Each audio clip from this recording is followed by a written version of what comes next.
Good afternoon students. आज हम पढ़ने वाले हैं थ्योरी ऑफ कंज्यूमर बिहेवियर। इसमें क्या होता है, दो तरीके से कंज्यूमर के बिहेवियर की हम स्टडी करते हैं। एक होता है कार्डिनल यूटिलिटी एनालिसिस। इसमें क्या करते हैं, यूटिलिटी का पता लगाते हैं कंज्यूमर की, कौन सी यूटिलिटी, कितनी यूटिलिटी बढ़ रही है। और दूसरा है हमारा ऑर्डिनल इंडिफरेंस एनालिसिस। इसमें क्या करते हैं, इंडिफरेंस कर्व को बना के एनालिसिस करते हैं हम कि कौन सा कंज्यूमर कितनी यूटिलिटी को प्रेफर करेगा। तो चलिए स्टार्ट करते हैं आज की class. Theory of consumer behaviour, ये टू टाइप से एनालिसिस करते हैं हम इसको। पहला है कार्डिनल यूटिलिटी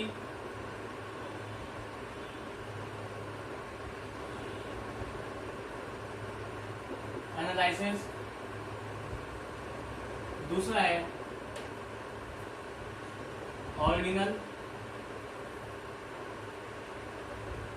यूटिलिटी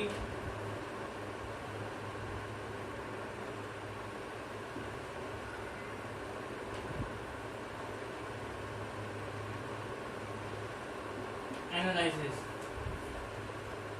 दो तरीके से फाइंड होती है, जिसको हम क्या करते हैं, कंज्यूमर बिहेवियर को एनालिसिस करते हैं। जो भी कार्डिनल यूटिलिटी एनालिसिस किया जाएगा, इसके अंदर पढ़ा जाएगा यूटिलिटी के बारे में।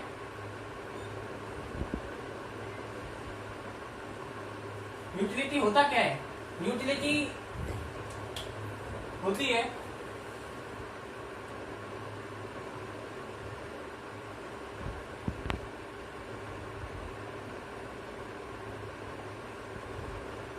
is a satisfying power of commodity। जो भी कमोडिटी हम खरीदते हैं, जो भी हमारी क्या होती है, इच्छाओं को संतुष्ट, अपनी नीड्स को क्या करते ही है कमोडिटी, अपनी जरूरतों को पूरा करती है, अपनी इच्छा को संतुष्ट करती है, उसी को हम क्या कहते हैं, utility. Utility is the satisfying power of the commodity. जो भी उसकी पावर होगी कमोडिटी की सेटिस्फैक्शन करने की, उसको हम क्या कहेंगे, यूटिलिटी। यूटिलिटी टू टाइप की होती है। फर्स्ट है हमारा टोटल यूटिलिटी। इसका मतलब होता है it is the total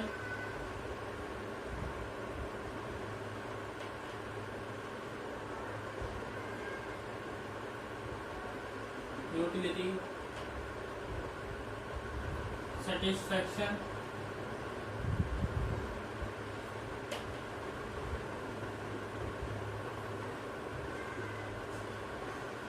power of commodity। जो भी टोटल यूटिलिटी होती है, उसमें क्या कहते हैं, जो भी टोटल सेटिस्फेक्शन होगा, उसको हम क्या कहते हैं, टोटल यूटिलिटी कहते हैं। इसका एक फॉर्मूला भी होता है टोटल यूटिलिटी का। कोई भी एक्स कमोडिटी होगी, जो भी मार्जिनल यूटिलिटी होती है हमारी, उन सबको क्या करते हैं, प्लस करते हैं।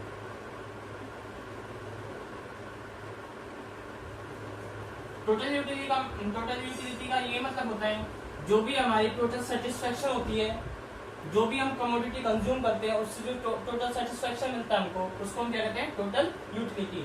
सेकंड है हमारा मार्जिनल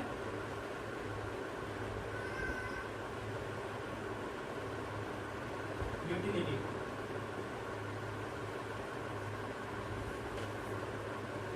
मार्जिनल यूटिलिटी क्या होता है, मार्जिनल यूटिलिटी वो होता है जो भी हम क्या करेंगे, एक एक्स्ट्रा, यानी कि एक एक्स्ट्रा यूनिट क्या करेंगे, कंज्यूम करेंगे। मार्जिनल मतलब एक्स्ट्रा या एडिशनल।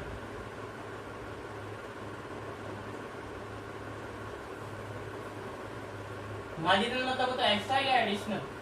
जो भी हम क्या करेंगे, एक कमोडिटी एक एक्स्ट्रा एडिशनल कंजप्शन करेंगे, उसका जो भी हमें एडिशनल सेटिस्फेक्शन मिलेगा उसको हम क्या कहते हैं, मार्जिनल यूटिलिटी। तो चलिए marginal utility, it is the additional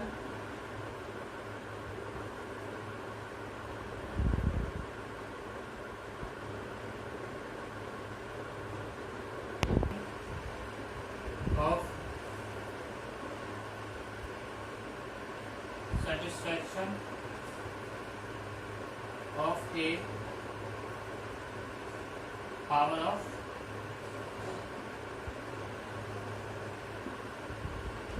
commodity। जो भी एक एक्स्ट्रा एडिशनल यूटिलिटी जो हम क्या करेंगे, कंजप्शन करेंगे, उसका जो भी हमें एडिशनल कंजप्शन मिलेगा, एडिशनल सेटिस्फैक्शन मिलेगा, सेटिस्फाई होंगे, उसको हम क्या करेंगे, एडिशनल मार्जिनल यूटिलिटी। इसका एक फॉर्मूला भी होता है मार्जिनल यूटिलिटी का, changes of total utility, changes of quantity. चलिए इसके आगे हम समझते हैं डायग्राम से। कैसे डायग्राम से मार्जिनल यूटिलिटी और टोटल यूटिलिटी को होगा, टोटल और मार्जिनल यूटिलिटी का relation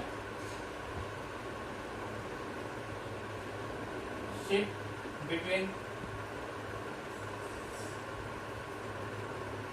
total utility and marginal utility का क्या करेंगे, रिलेशन चेक करेंगे।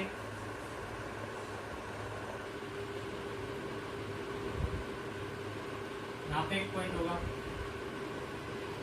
जब क्वांटिटी हुई 2, यूटिलिटी हुई 5।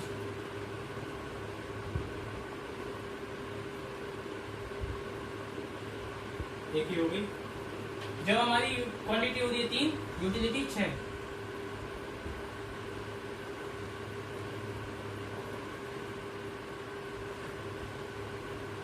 क्वांटिटी 4, ये अभी भी लिखा हुआ है 6 पे यूटिलिटी। क्वांटिटी तो ये हो रही है 5, यूटिलिटी 5।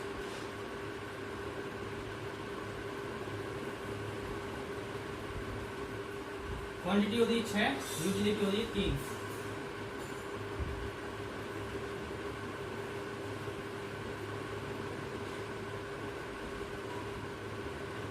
इसमें क्या हो रहा है, ये जो लाइन हमने जो पॉइंट इंडिकेट्स करे हैं, इसमें क्या होगा, यहां से जो भी ये लाइन बनेगी, इसको हम क्या बोलेंगे, टोटल यूटिलिटी का कर्व, टोटल यूटिलिटी कर्व। ये जो हाईएस्ट पीक है यहाँ पे, ये पॉइंट होगा, पॉइंट ऑफ इन्फ्लेशन। यानी कि जो भी टोटल यूटिलिटी जब बढ़ती जा रही है एक हाईएस्ट पॉइंट तक जाके, उसके बाद नहीं बढ़ेगी। उसके बाद अगर कोई भी यूटिलिटी हम कंज्यूम करेंगे, कमोडिटी कंज्यूम करेंगे, तो हमारी क्या होगी, यूटिलिटी वंस एंड रिजर्व क्या होगी, कम होती जाएगी, जो कि टोटल यूटिलिटी डाउन जा रही है, फॉल जा रही है। अब मार्जिनल यूटिलिटी देखते हैं। जब एक कमोडिटी कंज्यूम कर रहे हैं तो यूटिलिटी कितनी हो रही है, 3। जब हमने 2 कंज्यूम करी, यूटिलिटी कितनी हो रही है, मार्जिनल 2। ये बनेगा एक पॉइंट। जब हम 3 किया तो 1, एक पॉइंट यहाँ पे बनेगा। जब हमने चौथी कंज्यूम करी तो यूटिलिटी 0। जब हमने 5th कंज्यूम करी है, -1,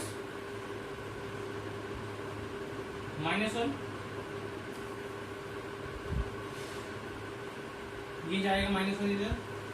और जब हमने 6 कंज्यूम करी है, ये जा रही है -2। यहां से ये जा रही है यूटिलिटी, माइनस में जाएगी marginal utility.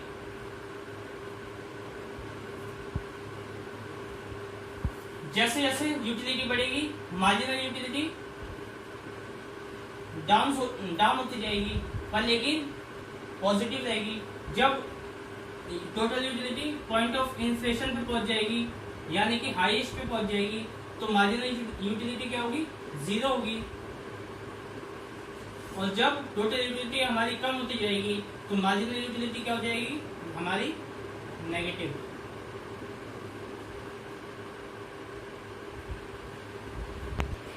When TU is rises then MU is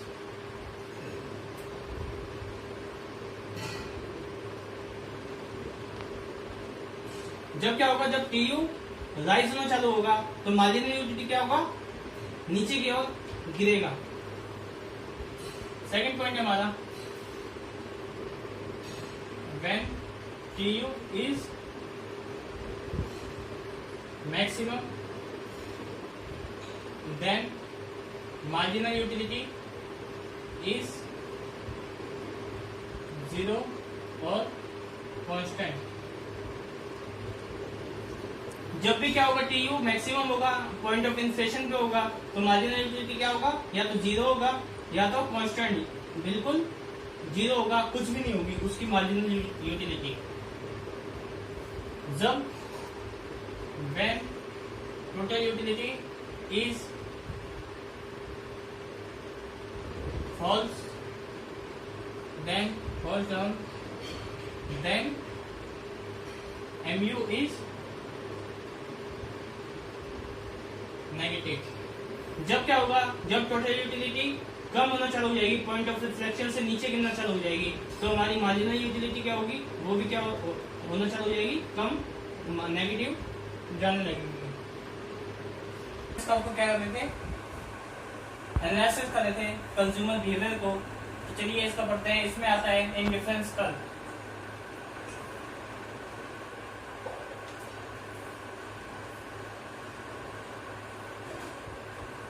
indifference curve होता क्या है, it is a sets of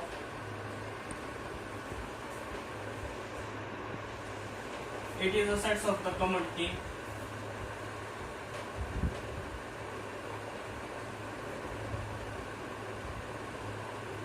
relationship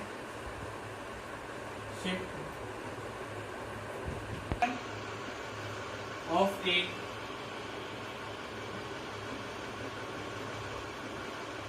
commodity and equal satisfaction। Indifference curve वो होता है जो कि क्या करता है, रिलेशनशिप होता है, जो भी दो कमोडिटी का रिलेशनशिप होगा जिसमें क्या होगा, इक्वल सेटिस्फेक्शन मिलेगा, उसको हम क्या करते हैं, इट इज शो ऑन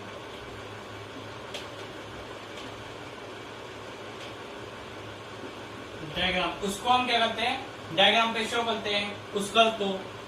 क्या होता है वो, इंडिफरेंस कर्व होता है। For example A B C D E 1 2 3 4 5 है, एक टी की है क्वांटिटी और एक बिस्कुट की क्वांटिटी है 1 2 3 4 5। जो बिस्कुट की क्वांटिटी हो रही है 10 हो रही है, 15 10 6 3 और 1। जैसे हमने टी की क्वांटिटी हम एक ले रहे थे तो बिस्कुट हम 5 खा लेते। जब हमने टी की क्वांटिटी क्या करी, 2 कर दी, हम बिस्कुट कितने खा रहे हैं, 10 खा रहे हैं। जब हमने 1 और 4 बढ़ा दी, हम क्वांटिटी कितनी कर रहे हैं, 3 कर रहे हैं, तो बिस्कुट की क्वांटिटी क्या हो रही है, कम हो रही है। हम क्या करते हैं, 6 कर रहे हैं। तो चलिए इसको डायग्राम से शो करते हैं।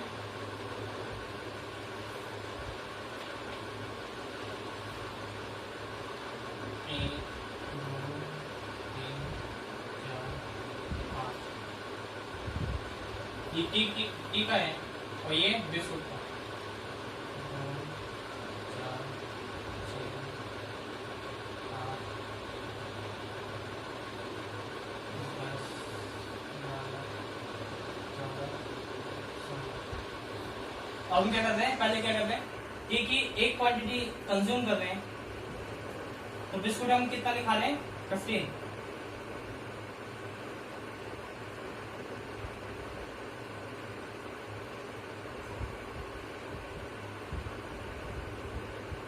जब हम क्या कर रहे हैं, टी की क्वांटिटी 2 कर रहे हैं तो बिस्कुट हम कितना खा रहे हैं, 10।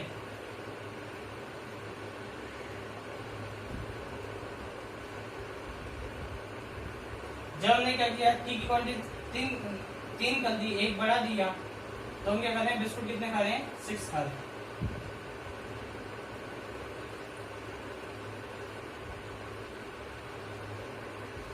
फिर हमने चाय क्वांटिटी 4 कर दी, कितने बिस्कुट खा रहे हैं, 3 बिस्कुट। जब हमने 5 कर दी चाय, तो क्वांटिटी कितनी हो रही है, 1। अब जो एक पॉइंट्स बन रहे हैं, इसको हम क्या करेंगे, मिला देंगे। ये जो कर्व बना है, इसी को हम क्या कहते हैं, इंडिफरेंस कर्व। ये कभी भी क्या होगा, एक्स एक्सिस से टच नहीं करेगा ना, और ये क्या होगा, ये कर्व वाई एक्सिस से भी टच नहीं करेगा। इसकी जो प्रॉपर्टीज है उसको हम देख लेते हैं कल।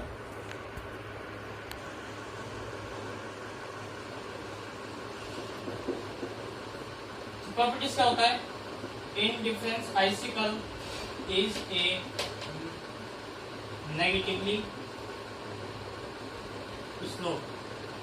जो भी आईसी कर्व होता है वो क्या होता है, कैसे होता है, नेगेटिव स्लोप होता है उसका, यानी कि नीचे की ओर गिरता है, उसको हम क्या कहते हैं, आईसी कर्व। एक और है हमारा indifference curve is a convex to a origin। जो भी इंडिफरेंस कर्व होता है वो क्या होता है, कॉन्वेक्स की शेप में होता है, कॉन्वेक्स टू द ओरिजिन में होता है। एक और है हमारा IC curve is not intersect.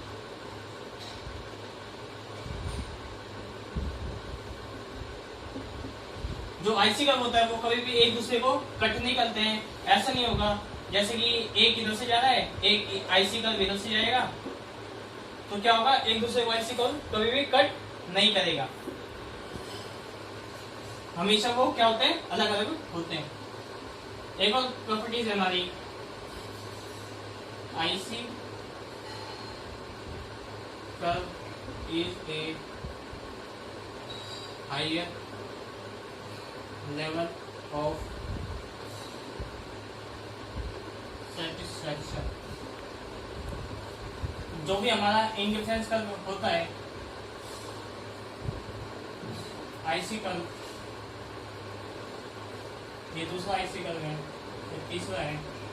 जो भी हमारा क्या होगा, सबसे ऊपर वाला आईसी कर्व होगा, हायर, वो क्या करेगा, हायर सेटिस्फैक्शन को बताएगा।